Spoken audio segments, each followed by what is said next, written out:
Pendant les marées basses, il y a beaucoup de monde sur le platier. Donc les pêcheurs eux-mêmes nous ont dit qu'ils ont de plus en plus du mal à pêcher le poulpe. Si on continue comme ça, on risque de faire disparaître cette activité. Kama ule wakubali mbakula komini asifanya yani wamisona mbaya nzuzuri mana nekaibalwa bode watu andra wasona wapara pedza nyingi rana nekaka yabalwa.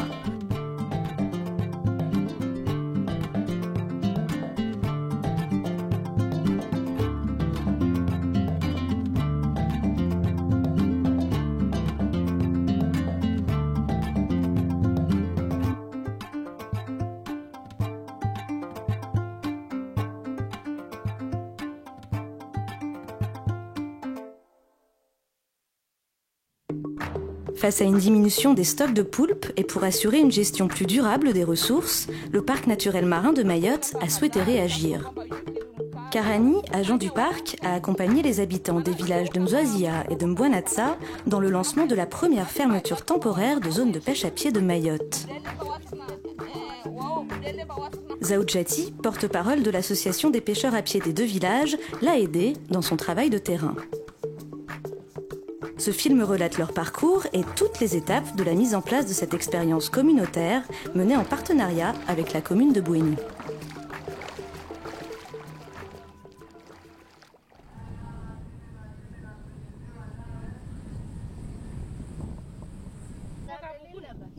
Un jour de pêche commence toujours par le même rituel pour Zaoudjati.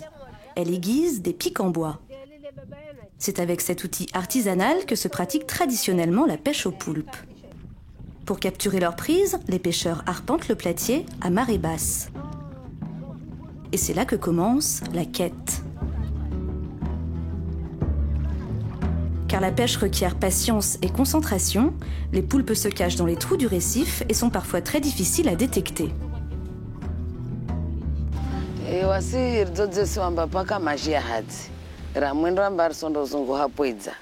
Inakalitemba waozhwamba iviri vanu ingadza vanu usuidunga kalitea heleta utsondopara bahali yaketsi uisiki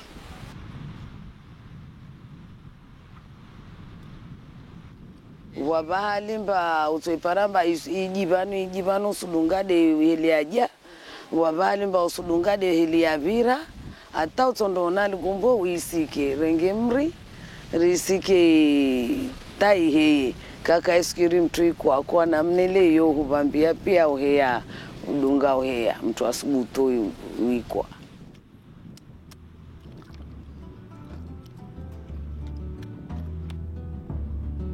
À Mayotte, la pêche au poulpe est une activité traditionnelle et vivrière. Il n'existe aucune filière professionnelle, mais depuis quelques années, les rendements ne cessent de diminuer sur l'ensemble de l'île. Le suivi sur le terrain des agents du parc depuis 2012 ont montré qu'il y a de moins en moins de poulpes. Tout simplement, les pêcheurs ont du mal à les capturer. Ils vont sur le platier, ils passent au moins 3 heures, des fois sans rien ramasser.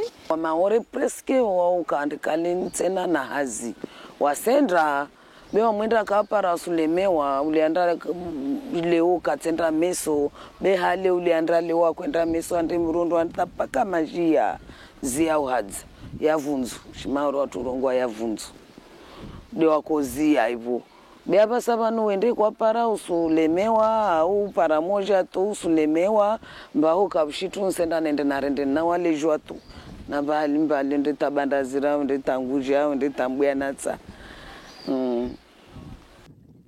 C'est donc l'avenir d'une tradition, mais aussi d'une ressource alimentaire qui se joue aujourd'hui.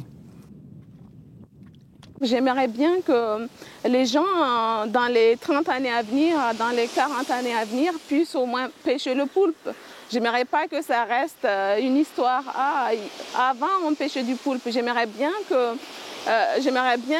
apprendre à mes enfants à pêcher, à mes petits-enfants à pêcher le poulpe et à le manger surtout, parce que c'est pas que pêcher.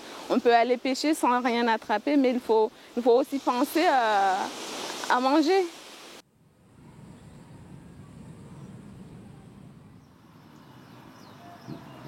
Après la pêche, c'est l'heure de la dégustation.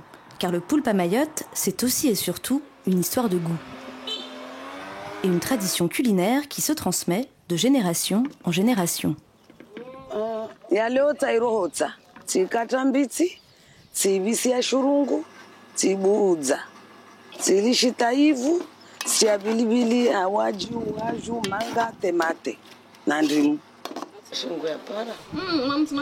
Kwedzai ni muhimu. Watu pia uivenza wasirifundia haja zatu. Taridzo ya swafi uisika na uipiha na uijana ulisawanyatu.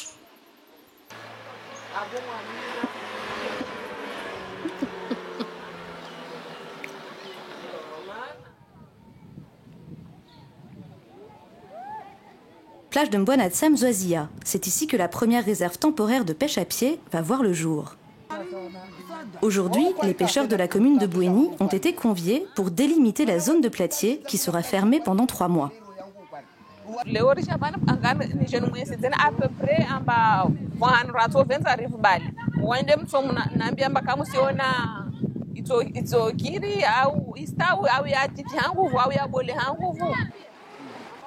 Pour garantir l'efficacité de la fermeture, le parc préconise de délimiter environ 25% du platier. Mais ce sont les habitants qui décident et finalement, grâce à leur enthousiasme, une zone plus grande est choisie. Je pense que c'est une opportunité pour leur commune, que ça va faire changer les choses et puis que la réserve, si ils se mettent tous d'accord à travailler avec le parc, avec la commune, les choses vont avancer et vont avoir des bons résultats après la fermeture de la zone. Nous, on avait proposé quelque chose, ils ont décidé autre chose et puis là, ça a été décidé en concertation. Tout le monde est d'accord que c'est ce côté-là qui va être mis en fermeture. Donc c'est leur décision. Un périmètre d'environ 400 000 m² sur plus de 1,3 km de long est délimité. À quelques semaines du coup d'envoi du projet, parmi les pêcheurs, les discussions continuent et la motivation se renforce.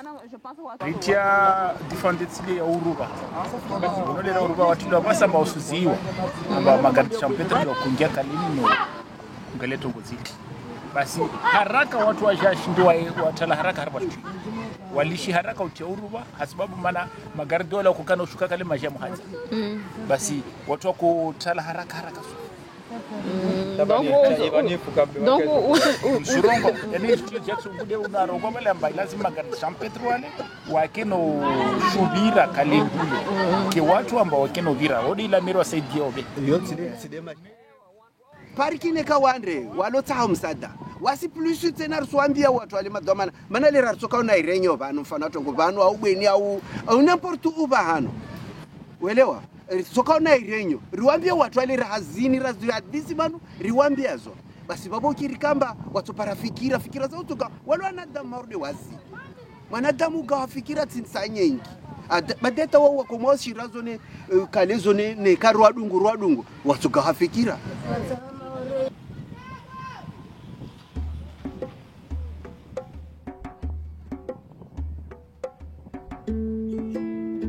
Pour mieux préparer la première fermeture temporaire à Mayotte, il faut aller chercher l'inspiration dans le sud-ouest de Madagascar.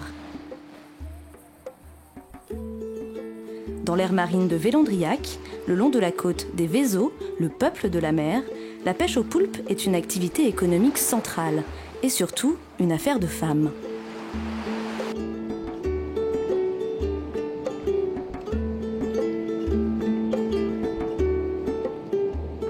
Ici, les fermetures de zones de pêche durant de 2 à 3 mois par an sont en place depuis 2004. L'ONG britannique Blue Ventures accompagne les communautés locales pour assurer leur gestion. En fait, ce projet de fermeture locale a comme bénéfice pour la population, premièrement, ce qui n'est pas visible pour les populations, c'est la gestion de l'environnement. Parce qu'au moment de cette fermeture, il n'y a pas que le poulpe qui se développe, il y a aussi les poissons, les crabes et tous les systèmes écosystémiques. Et à part ça aussi, le bénéfice qui est perçu directement, c'est au moment de l'ouverture, parce que chaque pêcheur double de capture à chaque ouverture. Cette année, Karani, Zaoudjati, Zainabou, pêcheuse de Msamboro, et Rouhania, de la mairie de Bouéni, sont venus assister à l'événement. Je pense que ça va être un moment fort de la journée de voir l'ouverture et puis de montrer aux pêcheuses qui nous ont accompagnés que la fermeture temporaire, ça marcherait.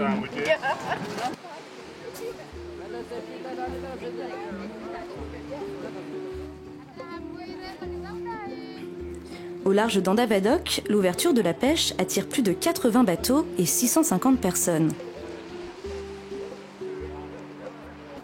Accompagné par des pêcheuses malgaches, le petit groupe va chercher les poulpes sur le platier. Et la première capture ne se fait pas attendre.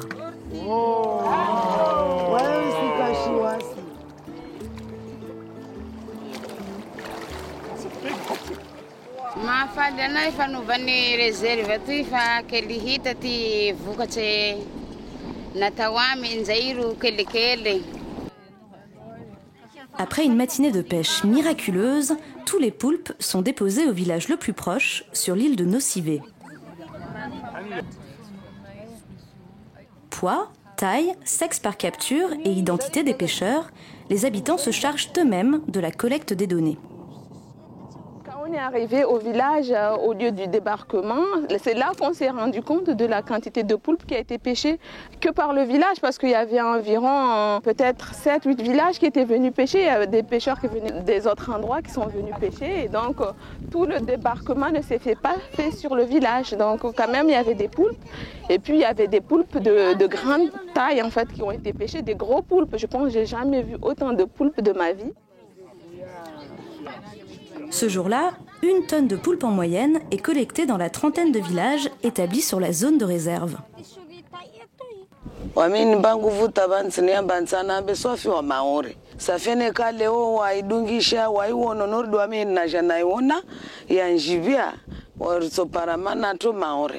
Lazimu hatu maore watu pia wakeniamoja ribale mana hanya tu hunu wo waniamoja nedi wo wasu leleshea harma bahari tu no waniamoja wasubala be waskarsu leleshea tu harma bahari safi lazimu wasipiasi rifanye lidago lihime likevumoja. D'après Blue Ventures, les rendements augmentent de près de 90% dans le mois suivant la réouverture de la pêche. Une réussite qui repose entièrement sur la volonté des communautés locales. C'est vraiment important d'impliquer les gens parce que s'ils ne veulent pas faire la réserve, ça ne sert à rien de les aider, quoi. Parce que ce sont eux, il n'y a qu'eux qui gèrent leur réserve. Il n'y a pas d'implication de Blue Ventures sur la surveillance et tout ça. Et s'ils ne sont pas impliqués, c'est sûr que ça ne va pas marcher.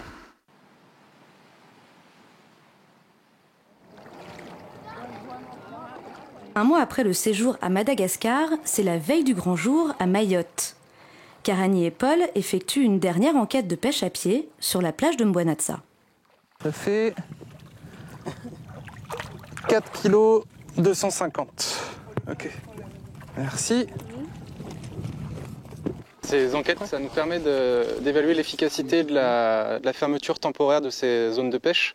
En comparant avant la fermeture et après la fermeture les rendements des pêcheurs, on pourra voir si cette période de fermeture elle a vraiment servi à quelque chose ou pas. Ce qu'on espère, c'est voir des rendements qui sont bien plus intéressants après la fermeture. Ça fait 2,5 kg, 2,3 kg, espèce cône. Zaoudjati est là aussi aujourd'hui, avec dans son seau que des cônes, mais aucun poulpe. Quasiment personne n'a pêché de poulpe aujourd'hui, c'est un peu trop tôt pour en tirer des conclusions, mais c'est vrai que ça peut laisser à penser que les réserves, les stocks de poulpe sont quand même bien amoindris.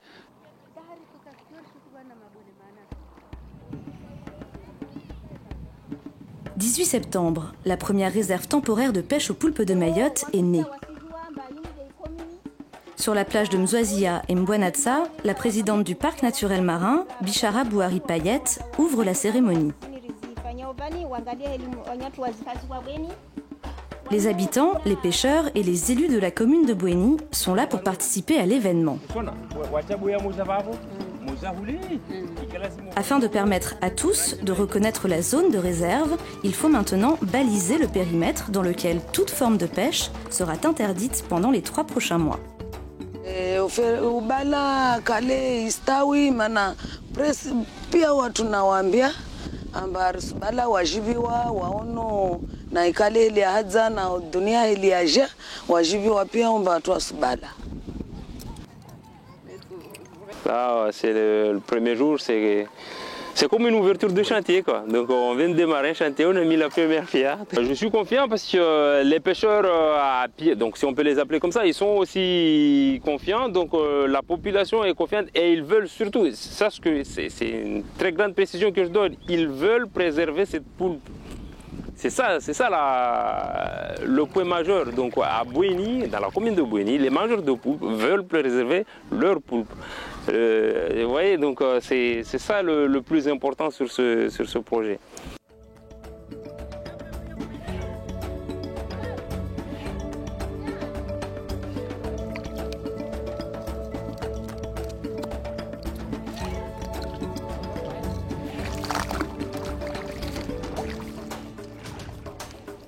Auprès des quelques pêcheurs encore présents sur le platier, c'est l'heure des dernières recommandations pour Karani. Il y a un projet de fermeture temporaire pour la zone qui commence depuis là-bas, là, juste le premier baobab, jusqu'à la sortie du village, là où commence le platier. Et donc on a prévu de mettre ça en fermeture temporaire pendant 3 mois pour permettre aux poulpes de se reproduire, de grandir. Et plus tard, après 3 mois, quand on va ouvrir, on va avoir des poulpes en quantité et de grosse taille, beaucoup de poéza. Alors, comment ça marche? Le poulpe a un cycle de vie très rapide. Il vit jusqu'à 2 ans maximum, atteignant sa maturité sexuelle aux alentours de 10 mois. Après l'éclosion, les jeunes se dispersent et dérivent dans l'eau au gré des courants. Ils sont gros comme un ongle. Dès l'âge de 2 mois, ils doublent leur poids chaque mois. Les juvéniles reviennent dans les récifs coralliens où ils se nourrissent et se cachent dans les trous. Le récif est leur habitat, s'il est détruit, on n'y trouvera plus de poulpes à l'avenir.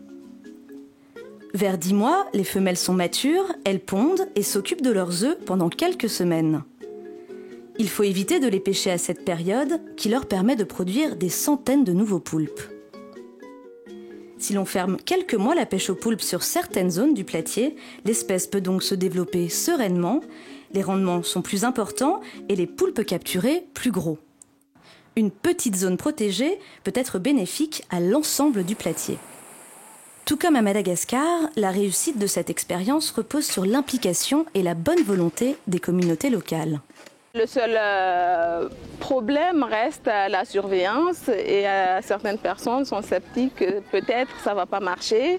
Mais bon, il faut entamer les échanges et encore communiquer sur le projet, faire impliquer toute la population mahoraise, je veux dire, parce que ce n'est pas que les habitants de Bouéni qui viennent pêcher sur ce site, c'est tout le monde.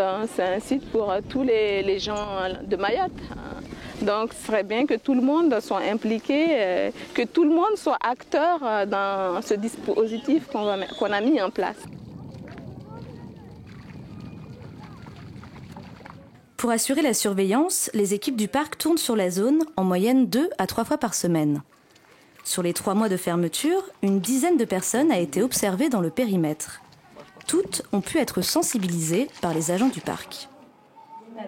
Pendant ce temps-là, de Bambo Ouest à Mbouanatsa, Karani tourne dans les villages de la commune de Bouéni pour assurer des réunions de concertation et de sensibilisation. D'après les habitants, les braconniers capturent toujours des poulpes à marée haute en palme masque et tuba, une pratique pourtant interdite dans le lagon. Certains pêcheurs à pied viennent aussi le soir pour échapper aux tournées de surveillance. Malgré ces constats, Karani reste satisfaite. Dans l'ensemble, les retours sont positifs. Quand j'ai annoncé que l'ouverture est dans un mois, elles ont trouvé que c'était trop rapide. Les 2 mois, elles n'ont pas vu le temps passer. Sur la surveillance, elles avaient un peu d'inquiétude là-dessus. Et finalement, les choses sont bien passées. La majorité des gens ont compris l'objet du projet et jouent le jeu. Même s'il y a certaines personnes qui y vont dans la réserve, mais ça a l'air de bien se passer. Les gens sont contents de l'ouverture. Ils ont hâte d'y être, de faire la fête et de pêcher plus de poulpes.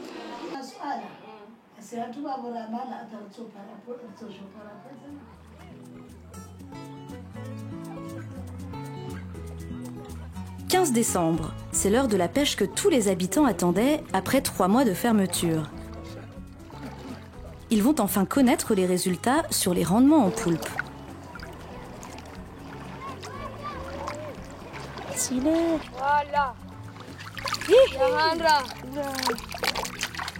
Si la pêche n'est pas aussi miraculeuse qu'attendue, la majorité des pêcheurs s'accordent à dire que les captures sont satisfaisantes. Kabla ya ubala ika pavi rahana leo be leo toujours ramongalia o ikirito mana harma upara bole parehana na titi parehana Sorongo ya kiri mana kula mtu apara lasira mafanya nafanya ukirika watu watoria ungia zitu soja zike Nsufikiri. 1,8 kg. 1,85 kg. Un bon début qui se confirme dans les chiffres de pêche récoltés par les agents du parc. Tous les enquêteurs, même les pêcheurs nous le disaient, ont été capturés aujourd'hui des poulpes plus gros que d'habitude. On a eu plusieurs individus qui dépassaient les 3 kg et en gros la majorité des poulpes qu'on a vues faisaient plus d'1,5 kg, près de 2 kg. D'habitude, sur ce site, Mbwanatsa, c'est pas forcément le plus gros site de pêche de poulpes de Mayotte.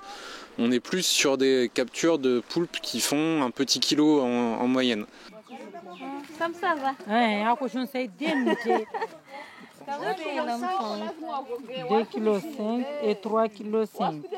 On peut mettre ça sur le compte peut-être de la saison, mais le fait d'avoir cessé de pêcher pendant 3 mois a vraiment probablement permis aux poulpes de grandir et donc de générer des captures de poulpes bien meilleures après la fermeture. En regardant rapidement les données, il semblerait que les gens ont fait des paniers moyens de à peu près 1,5 kg, 1,8 kg par personne, là où on était plutôt sur des paniers moyens de l'ordre de 700 grammes, 1 kg avant la réserve. Toutes ces données seront analysées et croisées avec les résultats des autres enquêtes de pêche à pied réalisées sur la zone, mais aussi sur d'autres plages du département. Après 2 ans de travail sur ce projet, c'est l'heure du premier bilan avant de lancer l'expérience sur de nouveaux villages volontaires. Il faudrait que la population s'implique davantage dans la surveillance de la zone. Parce que dans les autres pays où ça a marché, c'est la population, c'est les locaux qui ont mené le projet du début à la fin.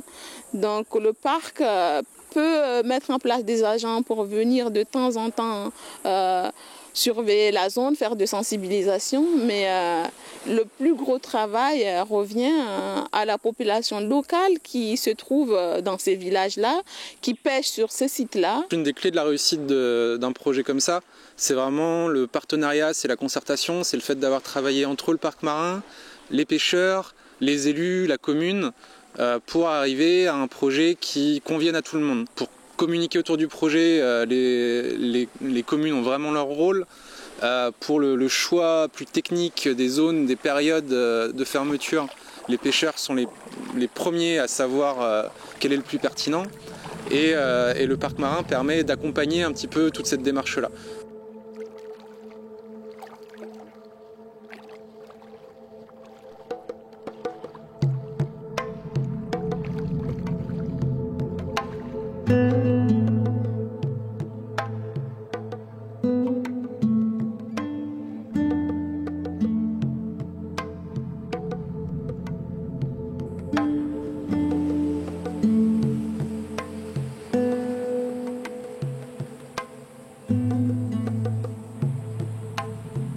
Thank you.